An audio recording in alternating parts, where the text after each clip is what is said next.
First impression is the last impression. बहुत common saying है और बहुत पॉपुलर सेइंग है। हमारा जो विजुअल अपीयरेंस होता है ना, दूसरा बंदा हमें वो ही देख के जज करता है। तो आज की जो वीडियो है ना, क्लोथ्स डीक्लटरिंग पे है। किस तरीके से आप अपने अच्छे वाले कपड़े इस वक्त रख सकते हो और जो नहीं चाहिए वो निकाल सकते हो और उनके साथ करना क्या है वो डिसाइड कर सकते हो। चलो आज लेके चलती हूँ आपके सबसे ज़्यादा रिक्वेस्टेड वीडियो पे, जो कि है क्लोथ्स डीक्लटर करने का। हमें अपने घर में से इंडियन वेयर, वेस्टर्न वेयर, कितने ही टाइप के हमारे पास कपड़े होते हैं, उनको हम कैसे डीक्लटर कर सकते हैं और उनको ऑर्गेनाइज़ कैसे कर सकते हैं। सो ये क्लोथ ऑर्गेनाइजेशन वीडियो भी होने वाला है। नमस्कार दोस्तों, मैं रति स्वागत करती हूँ आपका होम ट्रिक चैनल पे, जहाँ हम बात करते हैं घर और किचन से रिलेटेड कुछ ऐसे टिप्स एंड ट्रिक्स की, होम हैक्स की, जो हमारा रोज़मर्रा का काम आसान करते हैं। कपड़े तो हमारे पास भर भर के होते हैं। जैसे ही मार्केट जाते हैं, स्ट्रीट शॉपिंग भी होती है, मॉल जाते हैं हर वीकेंड, वहाँ से भी शॉपिंग करके आते हैं, बट घर से हम निकालते कुछ भी नहीं है। और स्पेशली जो हमारे इंडियन वेयर्स होते हैं ना, उनको निकालना तो सबसे ज़्यादा डिफ़िकल्ट काम होता है, बिकॉज ओकेजनल वेयर होते हैं। उनको हम सेग्रीगेट कैसे करें, डोनेट कैसे करें, डीक्लटर कैसे करें, कुछ नहीं समझ में आता। उन पर पैसे भी बहुत खर्च हुए होते हैं। आज की वीडियो में हम टैकल करने वाले हैं लेडीज़ वेयर सेक्शन के जो कपड़े होते हैं, वो हमने कैसे डीक्लटर करने और ऑर्गेनाइज करने हैं। घर में हमारे पास बहुत टाइप के कपड़े होते हैं। हम लोगों के कपड़े ना सेग्रीगेटेड होते हैं। Indian wear, party wear, formal wear, skirts, pants, shorts, कितने ही टाइप के हमारे कपड़े होते हैं। तो अगर ये टैकल कर लिए तो आप घर में किसी भी बंदे के कपड़े टैकल कर सकते हो, अगर ये वाले टैकल कर लिए तो। चलो आज सबसे ज़्यादा जो डिफ़िकल्ट चीज़ है ना घर में टैकल करने वाली, उसको देखते हैं। मेरी अलमीरा ऑर्गेनाइजेशन में ना एक ऐसा ब्लैंकेट बैग है, जो कि बड़ा ब्लैंकेट बैग होता है, जिसमें आप डबल बेड का ब्लैंकेट डालते हो। उतना बड़ा बैग है जिसमें कि 2 डबल बेड के ब्लैंकेट आ जाएंगे। उसमें मेरे सारे टाइप के कपड़े होते थे, जैसे कि आपके हॉलीडे वेयर हो गए, शॉर्ट्स हो गए, जो आप ओकेजनली पहनते हो, राइट। सीजनल भी हो गए। सीजनल का मेरा बैग अलग है, वो भी आगे आगे दिखाती हूँ। यहाँ पे मैं सबसे पहले वो वाला बैग टैकल कर रही हूँ जिसमें मेरे ओकेजनल वेयर के कपड़े हैं, जो कि हॉलीडे वेयर होती है या ओकेजनल वेयर होती है, बाहर आने जाने में पहनती हूँ, तो वो वाले कपड़े हैं। इसमें इंडियन वेयर्स बिल्कुल भी नहीं है। कभी खुद को सेल्फ असेस करना हो ना कि मैं कितना खर्चा करती हूँ, घर में से अपने जितने भी कपड़े हैं ना, अलमीरा से निकाल के जितने भी टाइप के कपड़े हैं, रूम में लगा दो और आपको पता चलेगा कि आप कितना खर्चा करते हो। तो सबसे पहले इन कपड़ों को सेग्रीगेट करने के लिए मैं ये वाली टेप यूज़ कर रही हूँ और इन पे मैंने लेबल्स बना दिए हैं। Joggers, T shirts, formal wear, skirts, T shirts जो कि हाफ स्लीव्स या क्वार्टर स्लीव्स की हैं, वो भी अलग कर दी हैं। इवन अंडर गारमेंट्स जो बाहर हॉलीडे पे पहनने वाले होते हैं वो अलग होते हैं, या फिर आप जो फंक्शंस में पहनते हो वो अलग होते हैं आपके रेगुलर वेयर से, राइट। तो उनका भी एक अलग मैंने क्यूब बना दिया। ये सारे ना ट्रैवल पैकिंग क्यूब्स हैं, जो कि मैंने लेके रखे हुए थे। ट्रैवलिंग पे तो इतना गए नहीं, और मेरा जो ट्रैवल स्टाइल है वो आपको पता है डिफरेंट है। तो ये वाले ट्रैवल क्यूब्स कभी यूज़ ही नहीं होते हैं, तो इनको मैंने पैकिंग में यूज़ कर दिया ऑर्गेनाइजेशन में। तो ये वाले जो कपड़े हैं ना, ये सारे के सारे ब्लैंकेट बैग में जाने वाले हैं। और मैंने सेग्रीगेट कर दिए हैं कि एक ट्रैवल क्यूब में जैसे मेरे फॉर्मल वेयर्स आ गए, या फिर मेरी स्कर्ट्स आ गई, मेरी मिडीज़ आ गई, ब्रालेट्स आ गए, जॉगर्स आ गए, सबकी अलग अलग डिफरेंट सेग्रीगेशन है। और ये सेग्रीगेशन मैं अभी 1.5 साल से यूज़ कर रही हूँ। ये वाली ऐसी सेग्रीगेशन है जो मेरे लिए काम करी है। फर्स्ट टाइम ऐसा हुआ है कि कोई सेग्रीगेशन मेरे लिए काम करी है। तो यहाँ पे आप देख रहे हो कि ट्रैवल क्यूब्स मैंने किस तरीके से अलग अलग करके रखे हुए हैं। इवन जो मेरे बाहर वाले टाल्स हैं, बेदिंग टाल्स हैं, वो भी मैंने अलग करके रखे हुए हैं। सैंडोज हो गई, मतलब कितने ही टाइप के हमारे पास कपड़े होते हैं ना। सेग्रीगेशन देखो ज़रा कैसे करी हुई है, लेबलिंग कैसे करी हुई है मैंने। एक जगह शॉर्ट्स लिखी हुई हैं, एक जगह ब्रालेट्स लिखी हुई हैं, एक जगह ब्राज लिखी हुई हैं, एक जगह टाल्स लिखे हुए हैं, टी शर्ट्स लिखी हुई हैं, फॉर्मल ड्रेसेस लिखी हुई हैं, जॉगर्स लिखे हुए हैं, इवन मैंने कॉर्ड सेट्स लिखे हुए हैं, स्कर्ट्स लिखी हुई हैं। मतलब कितने ही टाइप के हमारी सेग्रीगेशन है कपड़ों की। बट ये सेग्रीगेशन मेरे लिए काम करी है अभी तक, वही मैं आपके साथ शेयर कर रही हूँ। इन कपड़ों को ऑर्गेनाइज़ करने से पहले मैंने इनको डीक्लटर भी किया है। तो उसके लिए मैंने हर एक कपड़ा पहले पहन के देखा है, खोल के देखा है कि उस पर कहीं कोई दाग तो नहीं है, मेरे को अभी फिट हो रहा है नहीं हो रहा है। मैंने गाइस वो वाले सारे कपड़े, जीन्स, जॉगर्स जितने भी हैं ना, सब वो निकाल दिए जो मुझे पहले फ़िट हुआ करते थे और अब नहीं फ़िट हुआ करते थे। अब मैं थोड़ी मोटी हो गई हूँ, पहले मैं पतली हुआ करती थी। तो अब वो मैंने सब कपड़े निकाल दिए और किसी ऐसे बंदे को दिए हैं, डीक्लटर किए हैं, डोनेट किए हैं, कि जिसके यूज़ आ सके। और अगर कुछ कपड़ों को अल्ट्रेशन की ज़रूरत है, जिनमें थोड़ा मार्जिन है, वो खुल सकते हैं, मैं पहन सकती हूँ उनको, अभी भी मुझे अच्छे लगते हैं, कलर फेड नहीं हुआ है, तो उनको मैं ऑल्टर करा के रख रही हूँ हाथों हाथ। ऐसा नहीं है कि मैंने उसको 1-2 महीने 3 महीने के लिए छोड़ दिया है और फिर मैं वो भूल गई हूँ कि मुझे उसमें कुछ कराना भी था। हफ्ते 10 दिन में मैंने उसको ऑल्टर करा के फिर से इन पैकिंग क्यूब्स में डाल के तभी मैंने ये कमरा ना, मैंने कमरा फैलता हुआ ही छोड़ दिया था। ये मेरा एक्स्ट्रा वाला कमरा है तो इसको मैंने फैलता हुआ ही छोड़ दिया था। मैंने कहा संभालूंगी तब जब मेरी जो सब चीज़ें हैं ना सब पैकिंग क्यूब्स में आ जाएंगी और ये बैग पूरा बंद होने वाला होगा। नहीं तो मेरे को पता है मैं भूल जाऊँगी और उसके बाद मैं करूँगी नहीं। वो जो बैग है वो वैसा का वैसा बंद किसी अलमारी में पड़ा ही रह जाएगा। तो आप भी इसी तरीके से कर सकते हो। कोई ऐसा रूम चूज़ करना जहाँ पे आपका सामान अगर फैला भी हुआ है तो आपको बॉदरेशन ना हो ज़्यादा, बट वो काम अपना एक साथ पूरा ख़त्म करके ही उठना, इस तरीके से अपना काम मैनेज करना। अभी इस हिसाब से तो कपड़े मैंने डीक्लटर कर दिए हैं, बट ऑर्गेनाइज़ करने से पहले ना मैं इनको पैकिंग क्यूब्स में जब डाल रही हूँ तो उसके साथ साथ मैं उन पर लेबल भी लगाती जा रही हूँ। जो चीज़ें मुझे रखनी है प्रेजेंट में, जो चीज़ें रखनी है मैं सिर्फ वो ही रख रही हूँ। ऐसा नहीं है कि मेरे को बहुत टाइट है कुछ और वो भी मैं रख रही हूँ कि आगे मैं पतली होंगी तो मैं पहन लूँगी। देखो जैसे जैसे एज बढ़ती है ना आपका अंदर बॉडी स्ट्रक्चर भी चेंज होता है, तो जो चीज़ आप अपने यंग ईयर्स में पहन सकते थे वो आप अब नहीं पहन पाओगे। मोर ओवर फैशन चेंज होता है, आपका ड्रेसिंग स्टाइल चेंज होता है, आपका जो कन्वीनियंस होता है फैशन का वो भी चेंज होता है। जैसे अभी मैं ज़्यादा लूज़ फैशन में हूँ, लाइक कंफर्टेबल फैशन जो होता है उसमें हूँ। मैं ज़्यादा जॉगर्स पहनती हूँ, सूट्स पहनती हूँ, शॉर्ट ड्रेसेस भी पहनती हूँ, बट वो भी लूज़ लूज़ सी पहनती हूँ जो फ्लोई होती हैं। तो इस तरीके का अभी मेरा मूड चेंज हुआ है। पीछे मेरा मूड था जब मैं ज़्यादा बॉडी हगिंग चीज़ें पहनती थी। अभी जो मैं बॉडी हगिंग चीज़ें पहनती हूँ वो मैं ज़्यादा सैंडोज वगैरह पहनती हूँ, बट टी शर्ट्स मैं लूज़ पहनती हूँ, ओवर साइज़ टी शर्ट्स पहनती हूँ। तो इस तरीके से मेरा फैशन स्टाइल भी चेंज हुआ है, मेरी प्रेफरेंस चेंज हुई है। हो सकता है आपकी भी वैसे प्रेफरेंसेस चेंज हुई हों अपने येस्टर ईयर्स से। तो वो सब चीज़ें आप अपनी ध्यान रख के तब अपना जो वार्डरोब है उसको वैसे डीक्लटर करना। क्लोथ्स डीक्लटरिंग जब आप कर रहे हो तो वैसे ही करना। कपड़े डीक्लटर करना हमारे लिए मुश्किल पता क्यों होता है? क्योंकि इसमें हमारे पैसे लगे होते हैं और हमें सामने दिख रहा होता है, हमें पता होता है कि इसकी वैल्यू हमने कितनी पे करी है। बट जिस टाइम हमने वो वैल्यू पे करी थी ना उस टाइम हमने उसका फुल यूज़ ना करके उसको अंदर रख दिया और तभी वो हमें आज दिख रही है कि यार ये अभी भी हमारे पास पड़ी है और हमने इसको यूज़ नहीं किया है, हो सकता है मैं इसको आगे यूज़ कर लूँ। अभी तक इतने सालों में यूज़ नहीं किया तो आगे कैसे यूज़ कर लोगे? क्योंकि जब आपने ये लिया था उस टाइम आपका साइज़ वो था और जब आपका साइज़ अब वो नहीं रहा है तब आप उसको कैसे ही यूज़ कर लोगे? तो बेटर है किसी ऐसे बंदे को दे दो जिसके साइज़ और प्रेफरेंस की वो चीज़ हो। उस कपड़े की वैल्यू आपके लिए कुछ और है, उस कपड़े को लेके आपके सेंटिमेंट्स कुछ और हैं, बट वही कपड़ा आप जब किसी और को दोगे ना उसके लिए उसकी वैल्यू और सेंटिमेंट्स ज़ीरो हैं। तो ये चीज़ आप ध्यान रखो, हमें अपने कपड़ों से अटैच होकर नहीं चलना। यहाँ पे मैं आपको दिखा रही हूँ अपनी अलमीरा जिसमें सब कुछ मिसलेनियस चीज़ें हैं और यहाँ पे सारे के सारे ये जो ब्लैंकेट्स बैग देख रहे हो ना आप, इनमें मैंने अपनी मिसलेनियस चीज़ें डाली हुई हैं। किसी में बेडशीट्स हैं, किसी में विंटर वेयर्स हैं, विंटर वेयर्स के भी 2 अलग से बैग बने हुए हैं। ये पूरा मिसलेनियस आइटम्स का बैग है जो कि मैं अरेंज कर रही हूँ। कभी अभी तक यूज़ नहीं हुए हैं, but good news is this कि जब मैंने हाउस शिफ्टिंग करी थी उस टाइम पे मैंने इनको डीक्लटर कर दिया था, मैंने इनको सेल ऑफ़ कर दिया बिकॉज़ चीज़ें बिल्कुल ब्रांड न्यू थी। सो मैंने इनको सेल ऑफ़ कर दिया है और अब ये मेरे पास चीज़ें नहीं हैं। इस टाइम मैं इनकी ऑर्गेनाइजेशन ज़रूर कर रही हूँ जो कि मैं आपको दिखा रही हूँ, बट अब मेरे पास ये चीज़ें नहीं हैं। अपना घर अगर साफ़ सुथरा और हल्का रखना है तो ऑर्गेनाइजेशन सिर्फ काम नहीं आने वाली, डीक्लटरिंग काम आने वाली है। डीक्लटरिंग का ब्रह्मास्त्र सीरीज़ आप मिस मत करना। उसी में आपने मुझसे क्लोथ्स ऑर्गेनाइजेशन और डीक्लटरिंग का वीडियो रिक्वेस्ट किया था जो कि मैं अब लेके आई हूँ, क्योंकि मैं भी इतने टाइम से क्लोथ्स डीक्लटर ही कर रही थी, धीरे धीरे करके कर रही थी और आज मैं कम से कम भी 500 से 600 कपड़े अपने घर से निकाल चुकी हूँ और अभी भी मेरी जर्नी चल रही है जो कि आगे वीडियोस में पता चलेगा आपको। जितना कपड़े डीक्लटर करना मेरे हस्बैंड के लिए ईजी है उतना ही मेरे लिए मुश्किल है, बिकॉज मैं सबसे पहले कपड़ों की वैल्यू जोड़ती हूँ पैसों से कि मैंने इसमें इतना पैसा स्पेंड किया है, तो वो चीज़ सोच सोच के ना मुझसे कपड़े निकाले नहीं जाते थे।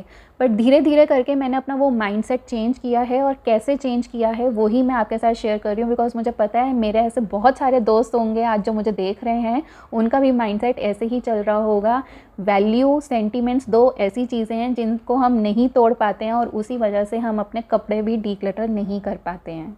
तो देखो इस बैग में से 2 ये चीज़ें भी निकली है, एक स्वेटर निकला है जो कि बिल्कुल नया का नया है, एक शर्ट निकली है जो कि बिल्कुल नई की नई है, पता नहीं यहाँ पे क्यों थी। सो ये भी मैं डीक्लटर करने वाली हूँ और किसी ऐसे बंदे को दूंगी जिसका यूज़ होगा। ये सारे कपड़े जो आप देख रहे हो ना, ये अभी तक मैंने निकाले हैं अपनी अलमीरा में से, कम से कम भी 100 कपड़ों के करीब हैं जो कि निकाले हैं। इनको अब मैं जाके H&M में देने वाली हूँ। ये एक्चुअली किसी के पहनने लायक नहीं है, किसी में दाग लगे हुए हैं, कोई छिदा हुआ है, किसी में कुछ ख़राब है, कोई फटा हुआ है, तो ये सब कपड़े पहनने लायक नहीं है, बट हाँ डेफ़िनेटली रीसाइकल हो सकते हैं। तो H&M में जाके उनका एक ड्रॉप बिन होता है कपड़ों का, वहाँ पे आप इनको ड्रॉप कर सकते हो। एक बड़ा बैग कपड़ों का आप लेके जा सकते हो, फिर वो आपको एक कूपन दे देते हैं जो कि आप अपने नेक्स्ट परचेज़ पे यूज़ कर सकते हो, बट वो कूपन आप सेल टाइम में यूज़ नहीं कर सकते हो, फ्रेश स्टॉक पे सिर्फ यूज़ कर सकते हो। कपड़े अपने ऑर्गेनाइज़ करने से पहले अपने कपड़े डीक्लटर करने की ज़रूर सोचना। सारे के सारे कपड़े आपने बाहर निकालने हैं, चाहे वो ओकेजनल हैं, चाहे वो सीज़नल है। सीज़नल से हमारे विंटर वेयर्स होते हैं, हमारे समर वेयर्स होते हैं, जो मेजर सेग्रीगेशन होती है, और कुछ ऐसे कपड़े होते हैं जो कि हम पार्शल अपने जो थोड़ा ठंडा थोड़ा गर्म वेदर होता है उसके लिए रखते हैं। तो इस तरीके के आपके जो सीज़नल वेयर है और ओकेजनल वेयर हैं, शादी के कपड़े हो गए, बाहर पार्टीज़ में पहनने वाले कपड़े हो गए, किसी और फॉर्मल फंक्शन में पहनने वाले कपड़े हो गए, वो सब निकाल के आपने बाहर रखने हैं और तब आपने अपना डीक्लटरिंग का प्रोसेस स्टार्ट करना है। बहुत ही ज़्यादा ओवरवेलमिंग प्रोसेस होने वाला है, आई नो, बट आपने ये कुछ क्वेश्चंस अपने से ज़रूर पूछने हैं। मेरी डीक्लटरिंग की जर्नी स्टार्ट हुई थी ईयर 2020 में, और उसके 6-8 महीने बाद से मैंने शॉपिंग करनी बंद कर दी थी, बिकॉज मुझे रियलाइज़ हो गया था कि अब मुझे शॉपिंग करनी बंद करनी पड़ेगी। मेरे घर में बहुत सारा सामान है, सीधा 2 बैग निकल के कपड़ों के मेरे पास आए हैं। इससे पहले भी मैंने कपड़े निकाले हैं और इसके बाद भी निकाले हैं। ये बाद वाला आपको दिखा रही हूँ जो कि मेरे हस्बैंड ने और कपड़े निकाले हैं, और जो ज़ेप्टो वाला बैग आप देख रहे हो ना, ये बैग वो है जो कि अभी लेबर के पास जाएगा घर शिफ्ट होने से पहले। ये मेरे पुराने घर की क्लिपिंग है, तो वही मैं आपको दिखा रही हूँ पूरा का पूरा बैग। ये जो 3-4 लेबर घर शिफ्टिंग के लिए टाइम आए थे, ये हमने सारी टी-शर्ट शर्ट्स उनको दे दी थी, क्योंकि अच्छी कंडीशन में थी, जस्ट हल्की हल्की सी फेड हुई थी, जैसे कॉलर से फेड हो गई, कुछ ऐसा हो गया। फुल स्लीव्स की हैं, कुछ हाफ स्लीव्स की हैं, कुछ अब पहनने का मन नहीं करता, कुछ आउट ऑफ फैशन हो गई हैं, तो सब अच्छी हैं, कोई भी फटी हुई नहीं है। तो ये हमने सब की सब अपने लेबर को दे दी थी। इस तरीके से भी आप कर सकते हो। कम से कम भी 30 के करीब शर्ट हैं ये। काश मैं भी इतनी दरिया दिल होती अपनी पति की तरह, यार कितनी जल्दी इन्होंने कपड़े निकाल दिए। अब ये आया नए घर की क्लिपिंग। तो ये रूम तो आपको याद हो गई, जो मेरा डंपिंग ग्राउंड बना हुआ है, आपके साथ सारी घर की क्लिपिंग्स मैंने शेयर करी थी उस टाइम शिफ्टिंग विफ्टिंग के टाइम। तो ये वो वाला रूम है जहाँ पे पूरा डंप हुआ था सामान, और अब मैं आ गई हूँ यहाँ पे क्लोथ्स डीक्लटर करने के लिए। और यहाँ पे जो मुझे क्लोथ्स डीक्लटर करने हैं ना, वो मुझे इंडियन वेयर, शादी वाले जो कपड़े होते हैं ना, वो डीक्लटर करने हैं, जो कि सबसे ज़्यादा डिफ़िकल्ट काम है भाई। मैं इतने सालों से इस काम को टालती हुई आ रही थी, बिकॉज मैं मेंटली प्रिपेयर्ड ही नहीं थी इसके लिए। ये सारे मेरे शादी के टाइम के कपड़े हैं, कुछ दाजवरी का है और कुछ जो ससुराल से बने हुए होते हैं वहाँ से कपड़े हैं। सारे के सारे हैवी कपड़े हैं, और ये कपड़े ना यार, एक एक सूट 10-10, 15-15 हज़ार का बना हुआ है उस टाइम का। तो आप सोचो आज इनकी वैल्यू क्या होगी। प्योर में सारे सूट बने हुए हैं, तो मेरी ना हालत ख़राब हो रही है इस वक्त सोच सोच के कि ये मैं कपड़े कैसे ही निकालूं। अब उस टाइम थी मैं सिंगल पसली, अब हूँ मैं डबल पसली। तो देखो कपड़े तो ये मुझे आने नहीं वाले। मोर ओवर देखो इनका फ़ैशन ख़त्म हो चुका है। अब फ़ैशन जब आएगा तब तक हम अपने बुढ़ापे में पहुँच चुके होंगे, तो नेचुरली ये टाइप के कपड़े तो अच्छे लगेंगे ही नहीं। इन कपड़ों का कुछ हो भी नहीं सकता कि कुछ और बन जाए, नहीं हो सकता है, क्योंकि इनका जो सरफेस एरिया है ना छोटा है। कपड़े कितने हैवी हैं वो आप देख रहे हो कि मेरे शोल्डर्स तक दर्द हो चुके हैं, इतने हैवी कपड़े हैं ये। आई मीन पूरे हैवी काम वाले कपड़े हैं यार। शादी के टाइम के कपड़े आपको पता है कितने महंगे बनते हैं और किस किस टाइप के बनते हैं। प्योर क्रेप के सूट हैं ये सारे जो कि मैं निकाल रही हूँ। इतने हैवी वर्क, किसी में हैंड वर्क है, किसी में कुछ वर्क है। हे मेरे भगवान, मेरे को एंजाइटी हो रही है ये निकालते हुए। तो ये कपड़े डीक्लटर करते टाइम मैंने अपने से कुछ सवाल पूछे हैं जो हो सकता है आपको भी हेल्प कर जाएं। ये कपड़ा मुझे क्या वैल्यू दे रहा है। मैंने इतने घर शिफ्ट करे हैं और ये बैग हमेशा एक घर से दूसरे घर, दूसरे घर से तीसरे घर वैसे ही आया है, पहने गए ही नहीं है। क्योंकि शादी के ज़्यादा 2 साल 3 साल तक आप ये कपड़े पहन लोगे, उसके बाद तो आप पहनोगे ही नहीं। मैंने जब चूड़ा वधारा था उसके बाद से मैंने ये वाले टाइप के कपड़े पहने ही नहीं है। मैं अपने नॉर्मल कपड़ों पे आ गई थी और जैसे ओकेजन होता था फिर उस हिसाब से बना लेती थी। तो ये कपड़े हमेशा पड़े के पड़े ही रह गए और इनमें इतने पैसे खर्च हुए हैं दोनों साइड से कि मुझे वो चीज़ सोच के मुझे एंजाइटी हो रही है कि मैं इसको कैसे ही निकालूं। चंदेरी के कपड़े, मेरे भगवान, हाय मैं दोबारा नहीं देखना चाहती। अब ये कपड़ा डीक्लटर करते टाइम मैंने क्या अपने से सवाल पूछे हैं ये मैं आपको बता देती हूँ। सबसे पहले ये कपड़ा मुझे क्या वैल्यू दे रहा है। वैल्यू इज़ ज़ीरो, क्योंकि ना मैं इसको पहन पा रही हूँ, उल्टा ये मुझे ज़्यादा स्ट्रेस दे रहा है क्योंकि मैं इसको घर से घर कैरी कर रही हूँ। ऊपर से मैं इसको पहन नहीं पा रही हूँ। दूसरा, अब ये मेरे साइज़ के नहीं हैं, इनमें और मार्जिन भी नहीं है कि मैं इनको आगे खुलवा सकूँ। तो क्या मैं इसको डोनेट कर सकती हूँ? डेफ़िनेटली इसको डोनेट कर सकती हूँ। मेरी सेंटिमेंटल वैल्यू है इसके साथ। कपड़े अच्छी कंडीशन में हैं, बट किसी और और के लिए इनकी वैल्यू ज़ीरो है तो मैं इनको सेल भी नहीं कर सकती हूँ, ठीक है। किसी और को अगर मैं दूंगी तो उसके लिए ज़ीरो वैल्यू है, ठीक है, कपड़े दे दिए तो दे दिए यार, हम अगर इसको मार्केट प्लेस पे लगाते हैं ये थोड़ी ना कोई ख़रीद लेगा इनको। तो देखो मेरे लिए तो इसकी वैल्यू सेंटिमेंटल है प्लस मॉनेटरी है, बट किसी और के लिए इसकी वैल्यू बिल्कुल ज़ीरो है। सेम आपके साथ भी होगा। तो आपको ये डिसाइड करना है कि आप ऑल्टर इनको करके पहन सकते हो अभी प्रेजेंटली या नहीं। नहीं है तो निकालो। डोनेट कर सकते हो, बेस्ट ऑप्शन, डोनेट कर दो। आगे बढ़ने से पहले आपने 15 मिनट का वीडियो देख लिया है, इट मीन्स आपको वीडियो अच्छा लग रहा है, आप वीडियो से रिलेट कर पा रहे हो, मेरे चैनल के वीडियो से रिलेट कर पा रहे हो, तो चैनल को ज़रूर सब्सक्राइब करना, वीडियो को लाइक करना, कमेंट करके बताना अगर कभी आपने क्लोथ्स की डीक्लटरिंग करी है, किस हिसाब से करी है, आप क्या टेक्निक्स अपनाते हो क्लोथ डीक्लटर करने से पहले, और अभी तक शादी के कपड़े पड़े हुए हैं या डीक्लटर कर दिए हैं, ज़रा बताओ कैसे ऑर्गेनाइज और डीक्लटर करते हो उनको। तो चैनल को सब्सक्राइब करो, वीडियो को लाइक करो और साथ में कॉमेंट करके मुझे ये भी बताना कि कहाँ से मेरा वीडियो देख रहे हो, और इंस्टाग्राम पर आ जाओ अगर कुछ पूछना हो, डिस्कस करना हो। आजकल मैं आपको इंस्टाग्राम स्टोरीज़ पर अपने नए प्रोडक्ट्स भी दिखा रही हूँ कि मैं नए घर के लिए क्या क्या चीज़ें ले रही हूँ। तो चलो आगे बढ़ते हैं। सबसे पहले आपने देखनी है वैल्यू ऑफ क्लोथिंग। सेंटिमेंट्स को आपने साइड में हटाना है। नीड और वांट, याद है ना डीक्लटरिंग का ब्रह्मास्त्र सीरीज़ का, नीड और वांट, तो आप चाहते हो रखना या आपके काम ये चीज़ आने वाली है, वो चीज़ें आपने देखनी है।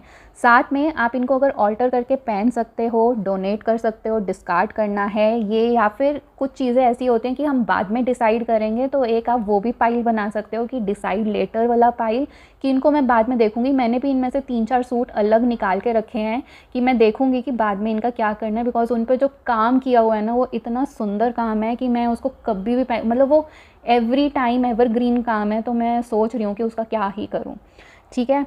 तो आप इस तरीके से भी कर सकते हो। मुझे जैसे अभी क्लैरिटी नहीं थी तो मैंने उनको डिसाइड लेटर वाले पाइल में रख दिया। दूसरी चीज़ है फैशन, आप देख सकते हो, साइज़ दे सकते हो, साइज़ आपको अब आने वाला है, ऑल्टर करके पहन सकते हो, नहीं कर सकते हो। फैशन अभी रनिंग ट्रेंड में है या नहीं है, क्योंकि देखो फैशन लौट के तो दोबारा आता है बट कुछ और थोड़ी चेंजेस के साथ आता है। सेम फैशन दोबारा नहीं आता है बट थोड़े चेंजेस के साथ आता है, तो उसमें उतना स्कोप है चेंज होने का, और आप उस एज में ये चीज़ें दोबारा पहन पाओगे या नहीं, क्योंकि 15 से 20 साल के बाद फैशन दोबारा से चेंज होता है, तो फिर जो आप उस टाइम पे ये चीज़ें पहन पाओगे या नहीं वो भी आपको देखना है। तो यहाँ पे मेरे सिर पे चढ़ गया है कि भाई कितने ही पैसे खर्च किए हुए हैं, लाखों रुपए खर्च हुए हैं इन पे, क्या ही करूँ मैं, मुझे नहीं समझ में आ रहा। तो मैंने कुछ कपड़े अलग रख दिए हैं उस हिसाब से। और साथ में अगर आपको बहुत ज़्यादा एंजाइटी हो रही है ना, आप अपने दोनों घरों से परमिशन ले लो कि मुझे अपने शादी के कपड़े डीक्लटर करने हैं। कोई है ऐसा जिसको मैं दे सकती हूँ, किसी के काम आ जाएगी, या किसी हो सकता है ना किसी मेड की बेटी की शादी हो रही हो, कुछ हो रही हो, तो उसके काम आ सकती है। तो आप वैसे भी देख सकते हो, और अपने घरों से, दोनों घरों से परमिशन ले लो कि मुझे कपड़े डीक्लटर करने हैं, मैं कैसे करूं, मैं कर दूं, नहीं करूं, क्या करूं, क्योंकि मुझे नहीं समझ में आ रहा है और मेरे को बहुत ज़्यादा स्ट्रेस हो रहा है इस चीज़ में। इन कपड़ों के साथ आपको ये भी देखना है कि ये कपड़े आप अगर अभी प्रेजेंट पहनते हो तो आप इनमें कॉन्फिडेंट फील करते हो, पावरफुल फील करते हो, स्ट्रॉन्ग फील करते हो या नहीं, या फिर आपको लगता है यार मैंने क्या ही आउटडेटेड कपड़े पहन लिए हैं, ये तो अब मेरे को ना कुछ इतनी अच्छी फीलिंग नहीं हो रही है। हर कपड़ा आप चाहे वेस्टर्न पहनते हो या इंडियन पहनते हो, आपको एक फीलिंग देता है, एक पावर देता है, कॉन्फिडेंस देता है। अगर आपको वो चीज़ उस कपड़े से नहीं मिल रही है तो फिर उसकी सेंटिमेंटल वैल्यू ज़ीरो होनी चाहिए, उसकी इमोशनल वैल्यू ज़ीरो होनी चाहिए। तो आप वही कपड़े अपने पास रखो जो आपको प्रेजेंटली बहुत अच्छा फील कराते हैं। पहन के देखो उन कपड़ों को, और अगर उनके लिए आपको नहीं कोई फीलिंग आ रही है तो उनको बेशक निकाल दो, क्योंकि आप उनको लौट के दोबारा पहनने नहीं वाले हो। सेम हमारे साथ शूज़ के साथ भी होता है। अगर कोई शू हमें कंफर्टेबल नहीं होता या कोई मेकअप हमें अच्छा नहीं लगता है, हमारी स्किन पे हमें ब्रेकआउट करता है, शू हमें शू वाइट देता है, तो हम दोबारा लौट के वो चीज़ यूज़ ही नहीं करते हैं। सेम हमारा कपड़ों के साथ भी होता है। कमेंट करके अब ये ज़रूर बताना कि कहाँ से मुझे देख रहे हो, और इन कपड़ों का मैंने अब नेक्स्ट एक्शन क्या लिया है, कैसे मैंने इनको डीक्लटर किया है। डीक्लटर तो मैंने देखो आपके साथ सामने कर दिए, बट अब नेक्स्ट स्टेप ऑफ एक्शन क्या है, क्या आप वो जानना चाहते हो मैंने कैसे किया है, तो मुझे बताना। पार्ट 2 मैं इसका फिर ले आऊँगी आपके लिए, जिससे आपकी भी बहुत मदद हो जाए। त्यौहार आगे आने वाले हैं, अपने घर को हल्का रखोगे और अपने को हल्का रखोगे ना, तो त्यौहार बहुत अच्छे से एंजॉय कर पाओगे। मेरा मेन एम अब आ गया है डीक्लटरिंग की जर्नी में, जहाँ मैं अपना घर बिल्कुल हल्का करने वाली हूँ। मिनिमलिस्ट तो नहीं, बट हाँ एक सिंपलिस्टिक लाइफस्टाइल की तरफ मैं निकल रही हूँ, जहाँ पे मेरे घर में कम से कम चीज़ें होनी चाहिए अरेंज करने के लिए, संभालने के लिए, ऑर्गेनाइज़ करने के लिए, जिससे कि मेरा स्ट्रेस लेवल कम रहे और मैं अपने घर वालों के साथ, अपने परिवार के साथ इंजॉय ज़्यादा कर सकूँ, बजाय कि इन मटीरियलिस्टिक चीज़ों में ज़्यादा इनको ऑर्गेनाइज़ और इनको अरेंज करने के लिए उस भागा दौड़ी में लगी रहूँ।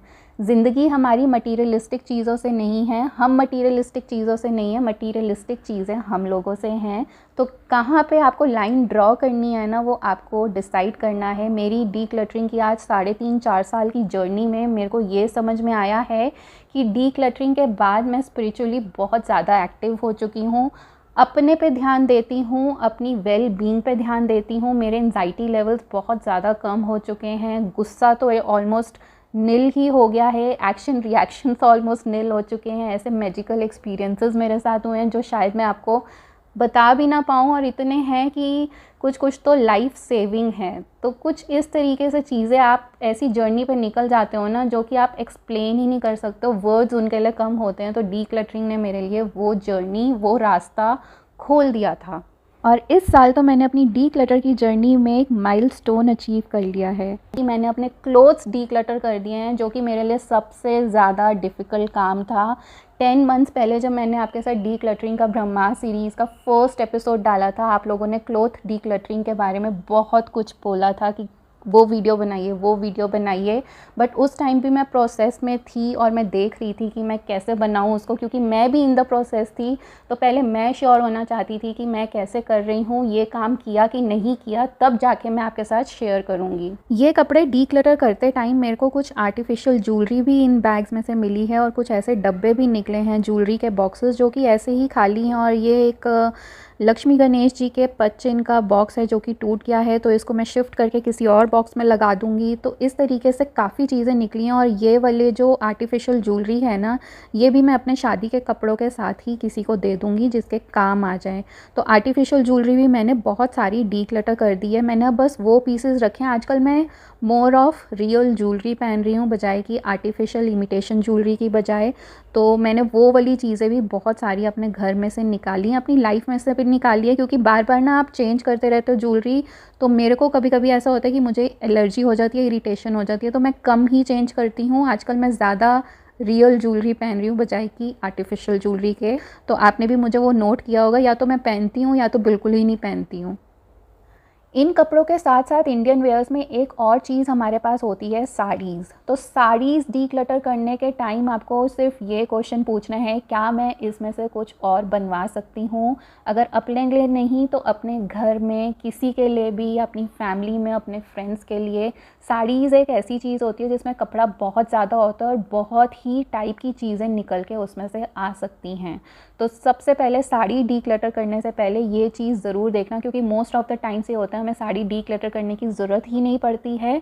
हम उसको बहुत टाइप से यूज़ कर सकते हैं, उसको रीसाइकल कर सकते हैं, उसको ऑल्टर कर सकते हैं, उसका और कुछ फैशनेबल चीज़ हम बनवा सकते हैं, रीपर्पस कर सकते हैं। तो साड़ीज़ तो मुझे लगता है कि सबसे ज़्यादा ईजी चीज़ है, उसको रखे ही रहने दो और उसको टाइम रहते रहते, पहले कि कपड़ा फट जाए, उसका छिद जाए, उससे पहले ही उसको कुछ अच्छा सा बनवा के पहन के ख़त्म कर दो।